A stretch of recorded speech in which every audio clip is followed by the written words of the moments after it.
Бул суроодо эмне дейт? Бул жактагы сандардын суммасын тап дейт. Оппа. Суммасын кандай кылып табабыз? Бул жакта арифметикалык прогрессиянын суммасын таба турган формула бар мындай.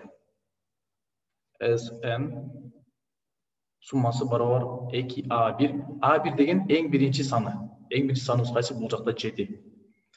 Плюс d деген ар бир сандын ортосунда кандай аралык бар?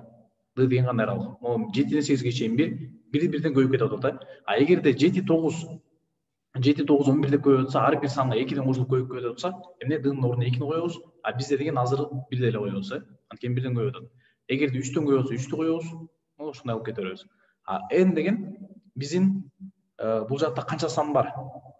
N деген канча сан бар? Ошону сурап атат. N деген канча сан болсо ошолчу. Бизде канча бар? 7-ден 60-ка чейин бизде канча сан бар? 60 минус 7 плюс 1 барабар 54 сан болушу керек бул жерде. Анткени 60-тан мисалы 59-ду кемитсек 1 да, а бирок бизге дагы 1 кошулуш керек, анткени бул жерде 2 сан бар, мындай. Биз деген 6-ны кемитишибиз керек жол болсо. 60 минус 6 кылышыбыз керек. 60 минус 6 десек, бул жерде канча сан бар экенин таба алабыз. Барабар 54. Же болбосо мисалы 8 минус 7 десек 1 чыгып калат да. А бирок бизде 2 сан бар болгон үчүн дагы 1 кошкобуз. Короче, ошондой болуп 54 сан бар экенин табабыз дагы. N-ин ордуна 54 коебуз. 54 минус 1 бөлүнгөн 2 көбөйтүлгөн n дегенибиз бизде дагы кайсы? 54. A1 деген 7 кайра ордуна кой туруп, Sn барабар 2 көбөйтүлгөн 7 плюс 1 көбөйтүлгөн 54 минус 1 53 бөлүнгөн 2 көбөйтүлгөн 54. 2 көбөйтүлгөн 7 14. Муну сразу эле бөлүп салсак болот, 14 плюс ошонун ичине алып туруп 53 көбөйтүлгөн 36. Жок, 36 эмес, 27 болот.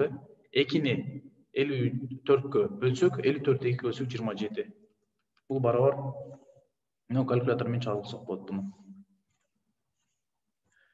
14 плюс 53 деген бизде 67.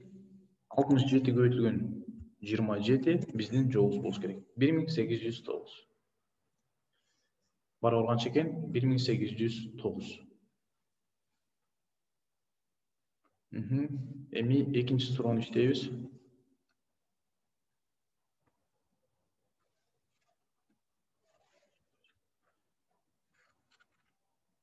Экинчи суроо дагы оңоюраак андан дагы.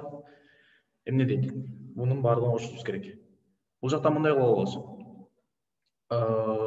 Бул жерде баардыгы 73 сан бар, 73 сан бар. Эгерде 1 мойтуруп жок кылып салсак азыр, бул жакта 1 деген бар, ар бир санда мондайнан кошуп кете берсек, мондайнан баардыгын кашаап алып койсок, бул жерде 3 минус 2 1, 1 чыгат бул жерде. Дагы 5 минус 4, дагы 1, дагы 7 минус 6, дагы 1, короче, ушинтип кете берет дагы. Ар бир 2 сандан 1ден чыгып аткан болсо, значит 72 бөлүнгөн 2 барабар 36. 36 ушундай жуп сандар бар. 36 жуп сандын ар биринен 1ден чыкса деген канча 36 сан чыгат. Жана бул жакта өчүрүп койгон дагы 1 деген саныбыз бар. 36 плюс 1 барабар 37. Суммасынын баардыгы 37 чыгыш керек. Мисалы 73 минус 72 1, 71 минус 71 ошентип бар туруп 36 1 болот дагы. Жана дагы бир калган бирибизди кошсок 37 1 болуп туруп, суммасы 37 болушу керек.